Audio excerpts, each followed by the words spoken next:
Hello everyone, আসসালামু আলাইকুম। কেমন আছো তোমরা সবাই? আশা করছি তোমরা সবাই খুব ভালো আছো, সুস্থ আছো। আলহামদুলিল্লাহ, আমরাও বেশ ভালো আছি।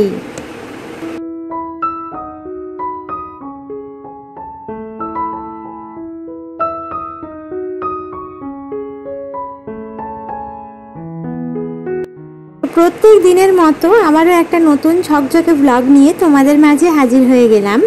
আশা করছি প্রত্যেক দিনের মতো আজকের এই ভিডিওটাও তোমাদের কাছে একটু হলেও ভালো লাগতে পারে, তাই ভিডিওটা না টেনে শেষ পর্যন্ত দেখার অনুরোধ রইল।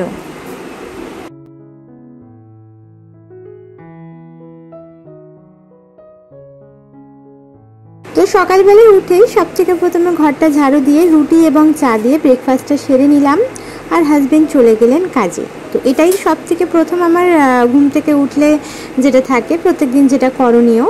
তারপর চলে এলাম ঘরের মধ্যে, এসে কিন্তু আগে পাখাটা পরিষ্কার করে নিচ্ছি। গত 3-4 দিন হয়ে গেল, বা সপ্তাহখানেক হতে যাচ্ছে আমি পাখাটা পরিষ্কার করে নিই। আর সাদা রঙের পাখা তো, আর এখন যেহেতু গরমটা এখনও রয়েছে, তাই পাখাটা তো 24 ঘন্টাই চলছে। তো পাখা চলার কারণে কিন্তু নোংরাটা বেশিই পড়ে। তো সেই কারণে ভাবলাম আজকে হালকা ফুলকা করে একটু ঘরদোরটা ক্লিন করব। তো 2-3 দিন ছাড়া ছাড়া ঘরদোরটা ক্লিন করে নিলে অনেক বেশি ধুলোর একটা আস্তরণ পড়ে না, আর যে কারণে অনেক বেশি সময় ধরে ডিপ ক্লিন করারও প্রয়োজনটা পড়ে না। তো সে কারণে 2-3 দিন পর পরই আমি চেষ্টা করি আমার ঘরটাকে অন্তত হালকা ফুলকা করে ক্লিন করে রাখতে। কারণ ছোট বাচ্চা নিয়ে অনেক বেশি সময় বার করে ঘরদোরটাকে ক্লিন করাটা অনেক একটা সমস্যাজনক ব্যাপারের পাশাপাশি অনেক হেডেকপূর্ণ একটা কাজ, যেটা আমি কখনোই করি না।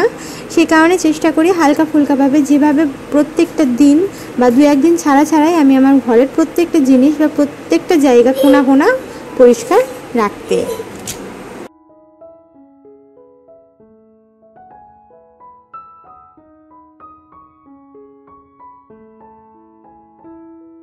তো মেয়ে ওঠার সাথে সাথেই মেয়েকে ফ্রেশ করিয়ে খাইয়ে দাইয়ে দিয়েই তবে আমি কাজে নেমেছি, না হলে তো কোনোভাবেই আমাকে কোনো কাজ করতেই দেবে না।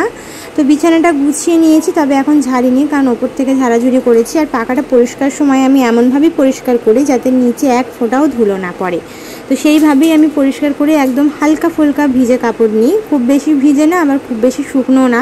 শুকনো কাপড় হলে ধুলোটা নিচে পড়বে, আর খুব বেশি ভিজে হলে আবার পাখার মধ্যে জং লাগার একটা সম্ভাবনা থাকে। তাই একদম হালকা করে একটা কাপড় ভিজিয়ে খুব ভালোভাবে কষে নিংড়ে নিয়ে তারপরে সেই কাপড় দিয়ে আমি পাখা পরিষ্কার করি।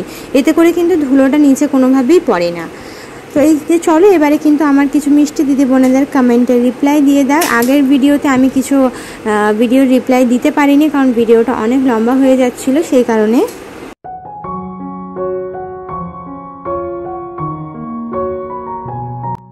তো নাজনীন আইডি থেকে এক দিদিভাই কমেন্ট করেছিলেন, আপু কেমন আছেন? আপনার ঘর গোছানো, হিসাব করে সংসার চালানো খুবই সুন্দর লাগে আমার। আমি নতুন তো, একটু সাপোর্ট দিবেন। তো অনেক অনেক অনেক দোয়া আর অনেক ভালোবাসা রইলে এত সুন্দর একটা কমেন্ট করার জন্য। তো অবশ্যই পাশে আছি, তো এইভাবেই আমাকে ভালোবাসা দিয়ে যাবে। সুমাইয়া কবির দিদিভাই কমেন্ট করেছিলেন, আসসালামু আলাইকুম আপু। ওয়ালাইকুম আসসালাম, আর অনেক দোয়া আর অনেক ভালোবাসা রইল।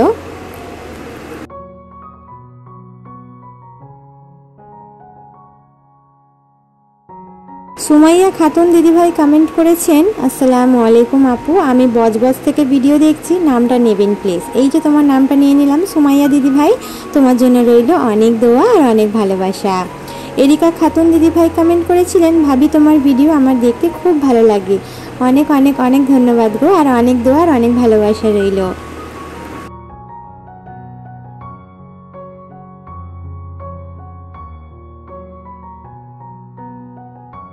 হিমাস মম লাইফস্টাইল আইডি থেকে দিদিভাই কমেন্ট করেছেন, আপু তোমার ভিডিও আজ ফার্স্ট দেখলাম, খুব ভালো লাগলো। তোমার পরিবারে নতুন সদস্য আপু, সেই সাথে তোমারও নিমন্ত্রণ রইল, 17,000 গোলাপের শুভেচ্ছা। তো অনেক অনেক অনেক দোয়া আর অনেক ভালোবাসা রইল এত সুন্দর একটা কমেন্ট করার জন্য। তো তারপরে হচ্ছে সুনাইনা খাতুন দিদিভাই কমেন্ট করেছেন, আপু তোমার কি বোরিং আছে, প্লিজ রিপ্লাই দাও। আর তোমাদের কারেন্টের বিল কত আসে আপু, প্লিজ ভিডিওতে বলবে। তো হ্যাঁ দিদিভাই, আমাদের বোরিং করেই আর কি মোটরটা বসানো হয়েছে, মানে ওই যে পানির যে বোরিং করা হয়, তো সেই বোরিং 100 ফুটের বোরিং করে আমাদের একটা মোটর বসানো হয়েছিল। সেই মোটরের মাধ্যমেই কিন্তু আমাদের 500 লিটারের ট্যাঙ্কির মধ্যে পানি ভরা হয়। 2 দিন পর পর পানিটা আমাকে ভরতে লাগে, কিন্তু আমার খুব হালকা ফুলকা সংসার, খুব একটা বেশি পানি লাগে না।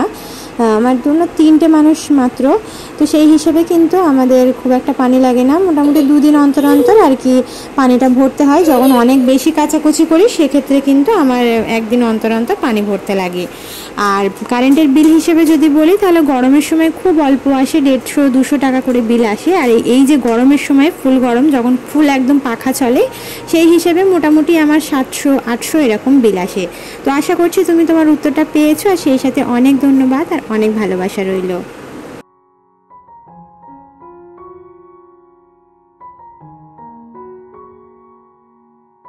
লিজা খাতুন দিদিভাই কমেন্ট করেছেন, আপু আমি প্রথম কমেন্ট করলাম, কেমন আছেন আপনারা সবাই? তো আমরা সবাই আলহামদুলিল্লাহ অনেক ভালো আছি, আর অনেক দোয়ার অনেক ভালোবাসা রইল তোমাদের সবার জন্য। সাবানা ব্লগ থেকে দিদিভাই কমেন্ট করেছেন, অনেক ভালো লাগলো বুনু। তো থ্যাংক ইউ দিদিভাই, অনেক ধন্যবাদ আর অনেক ভালোবাসা। মেহরিন মল্লিক কমেন্ট করেছেন, দিদি তোমরা ভাই বোন? মানে আমার বাপের বাড়ির কথা বলছো না আমার শ্বশুর বাড়ির কথা বলছো জানি না, তবে যেহেতু কথাটা মনে হলো যে আমাকে উদ্দেশ্য করে বলেছো, তো আমরা 8 ভাই বোন, আমরা 5 বোন 3 ভাই, আমি হচ্ছি সব থেকে ছোট।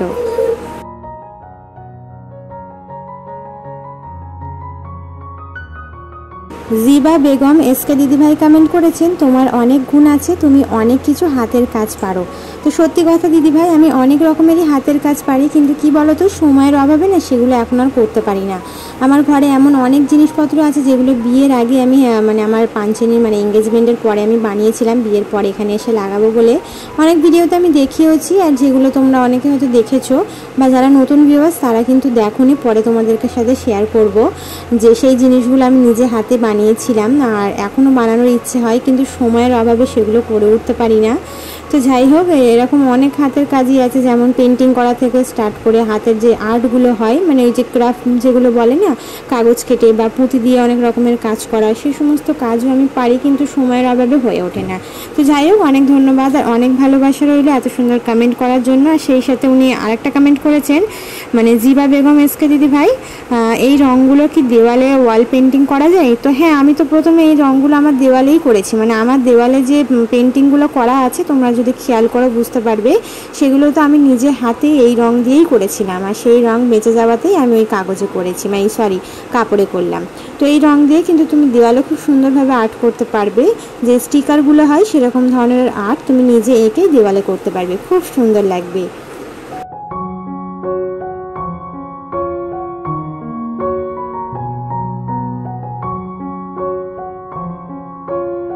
যাই হোক, তোমাদের কমেন্টের রিপ্লাই দিতে দিতে আমি অনেকটা কাজ এগিয়ে ফেলেছি, যেমন ঘরদোরটাকে ঝাড়ু দিয়ে ক্লিন করে একেবারে গোসল সেরে নিয়েছি, যেহেতু একটু ধুলোর কাজ করেছি। আর এখন যদি না আমি গোসলটা সেরে নিই তাহলে অনেকটা বেলা হয়ে যাবে, আর আমার চুল শুকাবে না, আর চুল না শুকালে না সন্ধ্যা থেকে এত পরিমাণে মাথা যন্ত্রণা শুরু হয়ে যাবে, আমি কোনো কাজই করতে পারবো না। সে কারণে সকালে সকালে গোসলটা সেরে নিয়েছি, নিয়ে তারপর ছাদে গিয়ে জামা কাপড়গুলো মেলে দিলাম। সকালে যে জামা কাপড়গুলো ধুয়েছিলাম সেগুলো সব শুকিয়ে গেছে, মেয়ের কাঁথাগুলো, কারণ এত সুন্দর রোদ্দুর। আর আমি যেই গোসল করে জামা কাপড়গুলো মেলে এসেছি তার 10 মিনিট পরে এসে গেছে বৃষ্টি।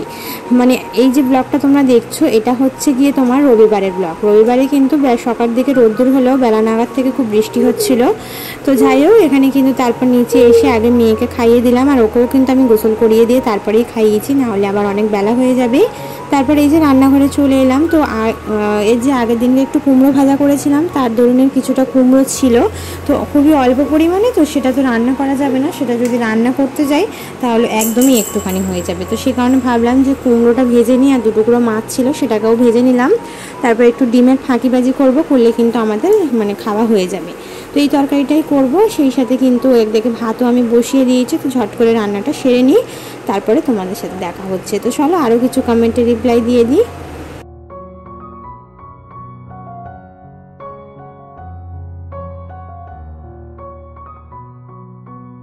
কমেন্টে রিপ্লাই দেওয়ার আগে তোমাদের একটা কথা মনে করিয়ে দিই, যে দিদি বোনেরা আমার চ্যানেলের মধ্যে নতুন এসেছো, আমাকে প্রথমবার দেখছো, আমার ভিডিও দেখতে তোমাদের যদি একটুও ভালো লেগে থাকে তাহলে অনুরোধ করবো আমার চ্যানেলটিকে সাবস্ক্রাইব করে অবশ্যই বেল আইকনটা প্রেস করে দিতে পারো। এতে করে যেটা হবে, আমার ভিডিও ছাড়া মাত্রই তোমাদের কাছে নোটিফিকেশনটা পৌঁছে যাবে। আর যারা অলরেডি কাজটা করে দিয়েছো তাদেরকে অসংখ্য ধন্যবাদ।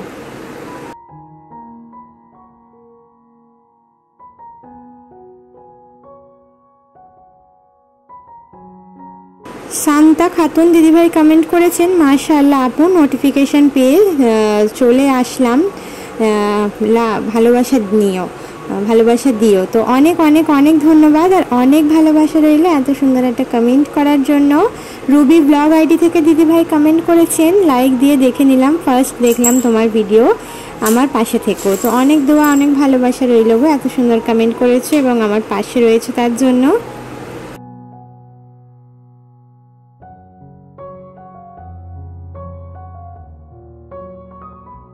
সিনেসা আইডি থেকে দিদিভাই কমেন্ট করেছেন, তুমি যে ভিডিও করো তুমি টাকা পাও, যদি পাও তো কতদিন পর পাচ্ছ, কত পাও? তো সব থেকে প্রথম করে আমি একবারই পেমেন্ট পেয়েছি, যেটা তোমাদের সাথে শেয়ার করেছি, আর এখনও আমি সেকেন্ড পেমেন্ট পাইনি, যখন পাবো তোমাদের সাথে শেয়ার করব। তো ফার্স্ট পেমেন্ট আমি কবে পেলাম, কত পেয়েছি সেটা তো অলরেডি আমার চ্যানেলে দেওয়া আছে দিদিভাই, তুমি গিয়ে দেখে নিতে পারো। আর সেই সাথে অনেক অনেক অনেক দোয়া আর অনেক ভালোবাসা রইল এত সুন্দর একটা কমেন্ট করার জন্য।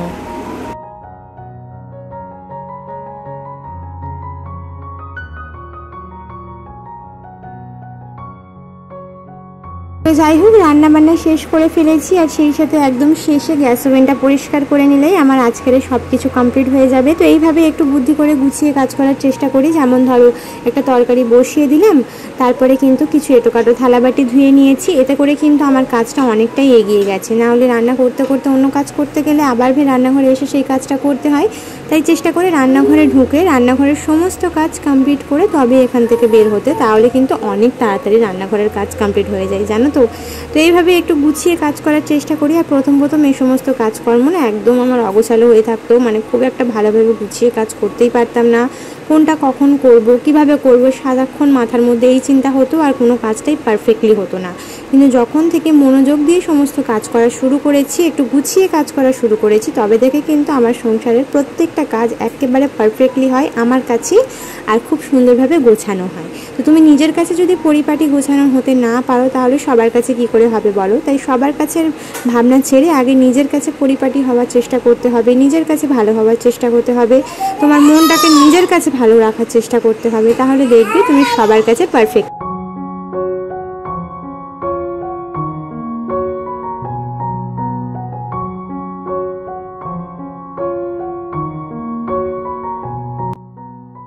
তো রান্নার শেষে কাউন্টার টপটাও ক্লিন করে নেওয়ার চেষ্টা করি, এই যে মশলার কৌটোগুলো সরিয়ে সরিয়ে মুছে নেওয়ার চেষ্টা করি, নাহলে তেল মশলা তো এখানেও ছিটিয়ে পড়ে, সেই কারণে। তো যাই হোক, এখানে সমস্ত কমপ্লিট করলাম, আর আমি তরকারিটা ঢেলে নিয়ে একেবারে কড়াইটাও হাতানাতে পরিষ্কার করে নিচ্ছি, রেখে দেবো, আবার অনেকটা এঁটোখাটো বেরিয়ে যাবে, তাই হাতে হাতে পরিষ্কার করে বেসিনটা ক্লিন করে নিলে আজকের আমার সমস্ত কাজ কমপ্লিট হয়ে যাবে। আর ভিডিওর কোনো অংশ ভালো লাগলে অবশ্যই একটা লাইক করতে ভুলবে না, তোমাদের একটা লাইকের মাধ্যমে এই ভিডিওটা আমার অনেক দিদি বোনেদের কাছে পৌঁছে যেতে সাহায্য করবে।